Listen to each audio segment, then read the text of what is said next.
Hello guys, thanks for checking back on my channel, MrChef.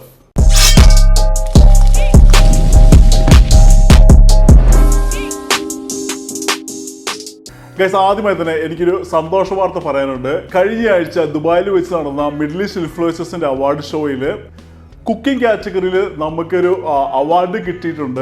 അപ്പോൾ ഈ ഒരു award കിട്ടാൻ കാരണം നിങ്ങൾ ഓരോരുത്തരുമാണ്. കാരണം നമ്മുടെ വീഡിയോയ്ക്ക് നിങ്ങൾ തരുന്ന സപ്പോർട്ടും സഹകരണങ്ങളും മാത്രമാണ് എനിക്ക് ഈ അവാർഡ് കിട്ടിയത്. ദുബായിലുള്ള മർഹമാൾ ഷോപ്പിംഗ് കോംപ്ലക്സിൽ വെച്ചായിരുന്നു നമ്മളുടെ അവാർഡ് ഫംഗ്ഷൻ നടന്നത്. അതിൽ മനോജ് കെ ജയനും പ്രിയാമണിയുമാണ് ഈ അവാർഡ് തന്നത്. ഇതെന്റെ ജീവിതത്തിലെ വളരെയധികം സന്തോഷം തോന്നിയ ദിവസമായിരുന്നു. അപ്പോൾ ആ ഒരു സന്തോഷം നിങ്ങളുമായിട്ട് പങ്കുവെക്കണം തോന്നി. അതുകൊണ്ടാണ് ഞാൻ ഈ കാര്യം നമ്മുടെ ഈ വീഡിയോയിൽ പറയുന്നത്. അപ്പോൾ നമ്മളുടെ ചാനലിനെ സ്നേഹിക്കുന്ന നിങ്ങൾക്ക് ഓരോരുത്തർക്കും എൻ്റെ ഹൃദയത്തിൽ നിന്നുള്ള നന്ദി ഞാൻ രേഖപ്പെടുത്തി. ഇനി നമ്മളുടെ ഇന്നത്തെ കുക്കിംഗ് വീഡിയോയിലേക്ക് കിടക്കാം. നമ്മൾ ഇന്ന് ഉണ്ടാക്കുന്നത് ഒരു ബിരിയാണിയാണ്. അത് മട്ടൺ ബിരിയാണിയാണ് നമ്മൾ ഇന്ന് ഉണ്ടാക്കുന്നത്. നമുക്ക് മട്ടന്റെ റെസിപ്പികൾ അല്ലാന്നുണ്ടെങ്കിൽ മട്ടൺ ബിരിയാണി കാണിക്കാമെന്ന് ചോദിച്ചു വളരെയധികം കമന്റ്സ് നമ്മുടെ ചാനലിൽ കിട്ടിയിട്ടുണ്ടായിരുന്നു. അപ്പൊ അതുകൊണ്ട് തന്നെ പിന്നെ നമ്മുടെ റംസാനാണ് അടുത്ത് തന്നെ വരുന്നത്. അപ്പോൾ ആ ഒരു സെലിബ്രേഷനിൽ നിങ്ങളുടെ വീട്ടിലത്തെ കിച്ചണിൽ ഉണ്ടാക്കാൻ പറ്റുന്ന ഈസി ആയിട്ട് വന്ന വളരെ ടേസ്റ്റി ആയിട്ടുള്ള ഒരു നല്ല റെസിപ്പിയാണ്. നമുക്ക് ആവശ്യമായുള്ള എല്ലാ ഐറ്റംസും ഞാനിവിടെ റെഡിയാക്കി എടുത്ത് വെച്ചിട്ടുണ്ട്. അടുത്തായി നമുക്ക് കുക്കിംഗ് തുടങ്ങാം. ഗൈസ്, ആദ്യമായിട്ട് നമുക്ക് നമ്മുടെ മട്ടൺ നന്നായിട്ട് കുക്ക് ചെയ്തെടുക്കാം. അപ്പോൾ അതിനായിട്ട് നമുക്കൊരു പ്രഷർ കുക്കർ എടുത്ത് വെച്ച് നമുക്ക് മീഡിയം സൈസിൽ കട്ട് ചെയ്തെടുത്ത് വാഷ് ചെയ്തെടുത്ത് 1 കിലോ മട്ടൺ ഇതിലേക്ക് ഇടാം. അടുത്തായിട്ട് 1/2 ടേബിൾ സ്പൂൺ ഉപ്പ്, 1/2 ടീസ്പൂൺ മഞ്ഞൾപ്പൊടി, 1/2 ടീസ്പൂൺ വിനാഗിരി, 1 കപ്പ് വെള്ളം, ഇതെല്ലാം കൂടി ഇട്ട് നമുക്കിത് നന്നായിട്ടൊന്ന് മിക്സ് ചെയ്യാം. കുക്കറിൻ്റെ ലിഡും വെച്ച് സ്റ്റവ് എടുത്ത് വെച്ച് ഓണാക്കി മട്ടൺ നമുക്ക് നന്നായിട്ട് കുക്ക് ചെയ്തെടുക്കാം. ഗൈസ്, നമ്മുടെ മട്ടൺ കുക്കാവുന്ന സെയിം ടൈമിൽ തന്നെ നമുക്ക് റൈസും കുക്ക് ചെയ്യാനായിട്ട് വെക്കാം. അപ്പം ഞാനിന്ന് എടുത്തേക്കുന്നത് 1 കിലോ റൈസാണ്. അതായത് 4 കപ്പ് റൈസാണ് ഞാൻ എടുത്തിരിക്കുന്നത്. റൈസ് ഏകദേശം ഒരു അരമണിക്കൂർ നേരം സോക്ക് ചെയ്ത് വെച്ച് ഒരു 3-4 പ്രാവശ്യം നമ്മൾ കഴുകിയാണ് ഇത് എടുത്തിരിക്കുന്നത്. ഇതിലേക്ക് നമുക്കൊരു 2 ലിറ്റർ വെള്ളം ഒഴിക്കാം. 2 ലിറ്റർ വെള്ളം ഒഴിച്ചതിന് ശേഷം നമുക്ക് 1 ടേബിൾ സ്പൂൺ ഉപ്പ്, 4 കരയാമ്പൂ, 4 ഏലക്കായ, 2 ബേ ലീഫ്, ഒരു 3 കറുവാപ്പട്ട, ഒരു നാരങ്ങയുടെ നീര്. നമ്മൾ നാരങ്ങ നീര് ഇതിലേക്ക് പിഴിഞ്ഞൊഴിക്കുന്നത് നമ്മുടെ റൈസ് ഓവർ കുക്ക് ആവാണ്ട് അതേമാതിരി തന്നെ ഒന്നിനൊന്ന് തൊടാണ്ട് വിട്ടിരിക്കാൻ വേണ്ടിയാണ് നമ്മൾ നാരങ്ങ നീര് ഉപയോഗിക്കുന്നത്. അതിനുശേഷം നമുക്കൊരു 1.5 ടേബിൾ സ്പൂൺ ഓയിലും കൂടെ നമുക്ക് ഇതിലേക്ക് ഒഴിക്കാം. റൈസ് നമുക്ക് ലാഡിൽ കൊണ്ട് നന്നായിട്ടൊന്ന് ഇളക്കി അടുത്തായി സ്റ്റവ് ഓണാക്കി നമുക്കൊരു 75% അല്ലാന്നുണ്ടെങ്കിൽ 80% വരെ നമുക്ക് റൈസ് ഒന്ന് കുക്ക് ചെയ്തെടുക്കാം. ഗൈസ്, നമ്മളുടെ റൈസ് ഇവിടെ റെഡി ആയിട്ടുണ്ട്. അടുത്തായി നമുക്കിതൊന്ന് സ്ട്രെയിൻ ചെയ്തെടുത്തുകൊണ്ട് വരാം. ഗൈസ്, നമുക്ക് കാണാൻ മതി നമ്മുടെ റൈസ് ഇവിടെ ഒരു 75-80% നമ്മൾ കുക്ക് ചെയ്തെടുത്തിട്ടുണ്ട്. അടുത്തായിട്ട് നമുക്കിത് സൈഡിലേക്ക് എടുത്ത് മാറ്റി വെക്കാം. ഗൈസ്, നമ്മുടെ മട്ടൺ ഇവിടെ റെഡി ആയിട്ടുണ്ട്. അപ്പം ഞാനിന്ന് മട്ടൺ വേവിച്ചത് 1 വിസിൽ ഹൈ ഫ്ലെയിമിലും ബാക്കി 2 സിമ്മറിലുമാണ്. പക്ഷെ അത് നിങ്ങൾ ഉപയോഗിക്കുന്ന കുക്കർ ഇല്ലാന്നുണ്ടെങ്കിൽ ഫ്ലെയിമിൻ്റെ സ്ട്രെങ്ത് അനുസരിച്ച് മാറ്റം വരാൻ വഴിയുണ്ട്. മീറ്റ് നന്നായിട്ട് വെന്തിട്ടുണ്ടെന്ന് ഉറപ്പ് വരുത്തിയതിന് ശേഷം നമുക്കിതെടുത്ത് മാറ്റി വെക്കാം. ഗൈസ്, അടുത്തായിട്ട് മസാല ഉണ്ടാക്കാനായിട്ട് സ്റ്റവ് എടുത്ത് ഓണാക്കിയതിന് ശേഷം ഉരുളി അല്ലാന്നുണ്ടെങ്കിൽ ബിരിയാണി ഉണ്ടാക്കാനുള്ള പാത്രം എടുത്ത് വെക്കാം. ഉരുളി നന്നായി ചൂടായതിനു ശേഷം ഇതിലേക്ക് നമുക്കൊരു 3 ടേബിൾ സ്പൂൺ ഗീ ഇല്ലാന്നുണ്ടെങ്കിൽ നെയ്യ് ഇടാം. നമുക്ക് നെയ്യ് ചൂടായതിനു ശേഷം ഇതിലേക്ക് 1/4 കപ്പ് കശുവണ്ടി ഇട്ട് നന്നായിട്ടൊന്ന് റോസ്റ്റ് ചെയ്തെടുക്കാം.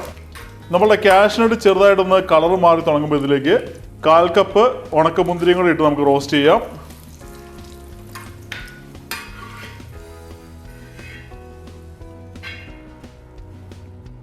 അടുത്തായിട്ട് നമ്മളുടെ ഈ പ്ലേറ്റിൽ കാണുന്ന സ്പൈസസ് ഇട്ട് നമുക്കൊന്ന് റോസ്റ്റ് ചെയ്യാം.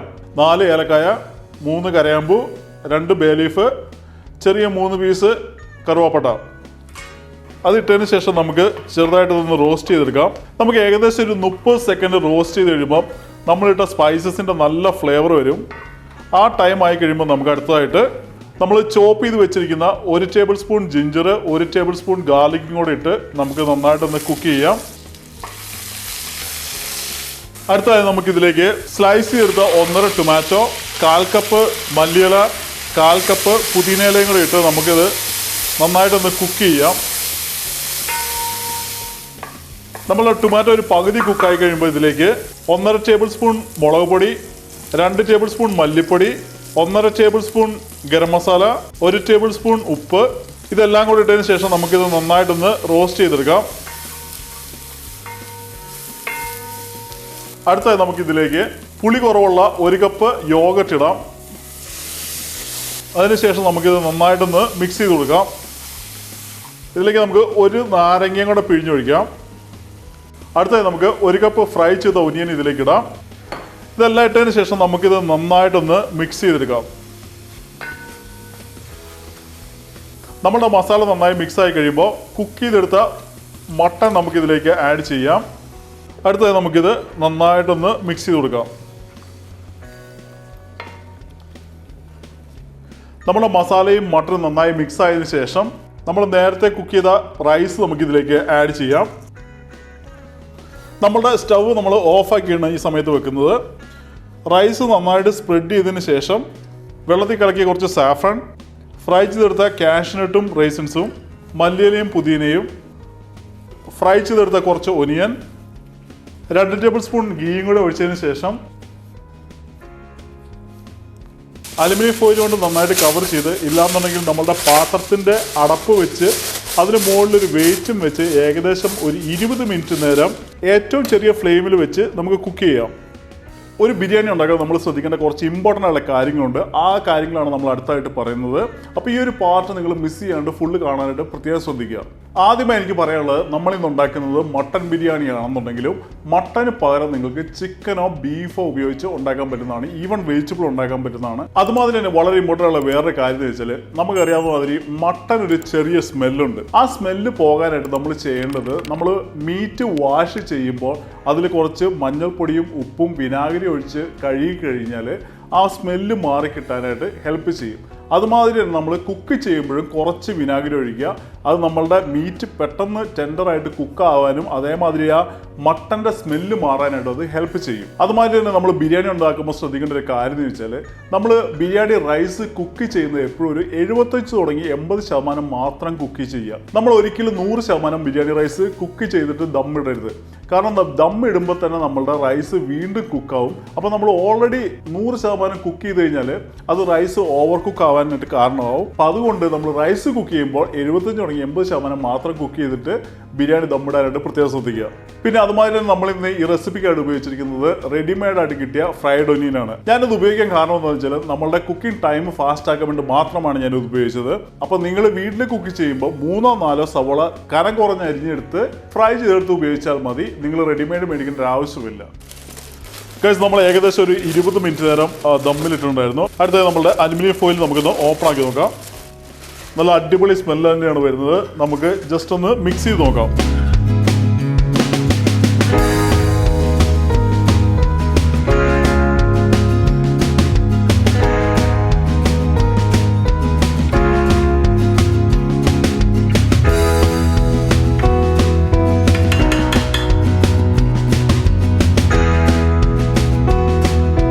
അപ്പോൾ ഗൈസ്, നമ്മളുടെ ബിരിയാണി ഇവിടെ റെഡി ആയിട്ടുണ്ട്. അടിപൊളി സ്മെല്ലാണ് വരുന്നത്.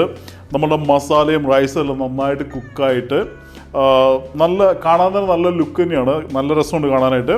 ഇനി നമുക്കൊന്ന് ടേസ്റ്റ് നോക്കാം. അപ്പോൾ ഗൈസ്, നമ്മളുടെ ബിരിയാണി നല്ല അടിപൊളി ടേസ്റ്റാണ്. നമ്മളുടെ മീറ്റൊക്കെ സൂപ്പറായിട്ട് വെന്തിട്ടുണ്ട്. മസാലയുടെയൊക്കെ അളവ് കറക്റ്റ് തന്നെയാണ്. അപ്പോൾ നിങ്ങൾ ഈ സെയിം റെസിപ്പി തന്നെ ഫോളോ ചെയ്യുക. സെയിം എമൗണ്ട് എല്ലാം കറക്റ്റായിട്ട് ഫോളോ ചെയ്യുകയാണെങ്കിൽ ഇതുമാതിരി ഒരു അമേസിംഗ് ആയിട്ടുള്ളൊരു ബിരിയാണി നിങ്ങൾക്ക് വീട്ടിൽ ഈസി ആയിട്ട് ഉണ്ടാക്കാം. നിങ്ങളുടെ ഏത് സെലിബ്രേഷനും നിങ്ങൾക്ക് ഇത് ധൈര്യമായിട്ട് ഉണ്ടാക്കി കൊടുത്തു കഴിഞ്ഞാൽ നിങ്ങളുടെ ഗസ്റ്റ് അല്ലാന്നുണ്ടെങ്കിൽ നിങ്ങളുടെ ഫാമിലി ഇല്ലാന്നുണ്ടെങ്കിൽ നിങ്ങളുടെ ഫ്രണ്ട്സ് 100% നിങ്ങളെ അപ്രീഷിയേറ്റ് ചെയ്യുന്നുള്ളത് ഞാൻ ഗ്യാരണ്ടി പറയുന്നുണ്ട്. നല്ല ഫ്ലേവർ, നന്നായിട്ട് വെന്തിട്ടുണ്ട്. നമ്മളുടെ റൈസും മീറ്റും തമ്മിലുള്ള ratio പക്കയാണ്.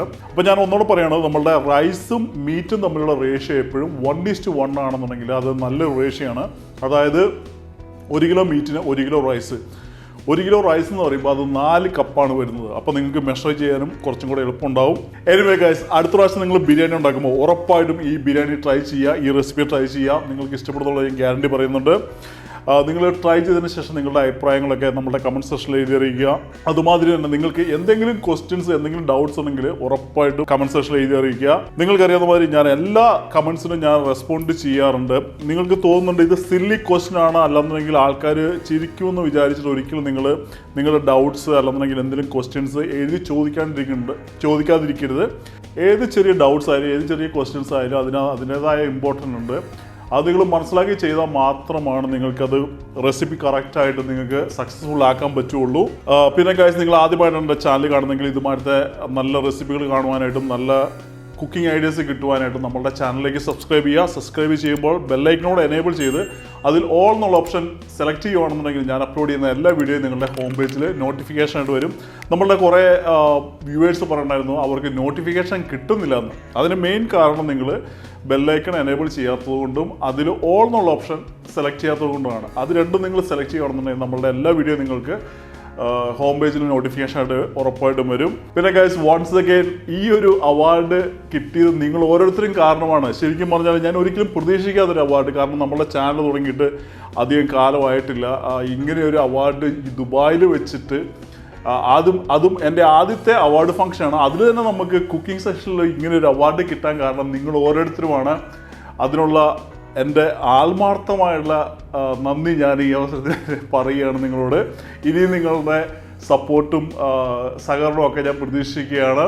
Eat good food, stay healthy, until I see you with a different video. Bye bye.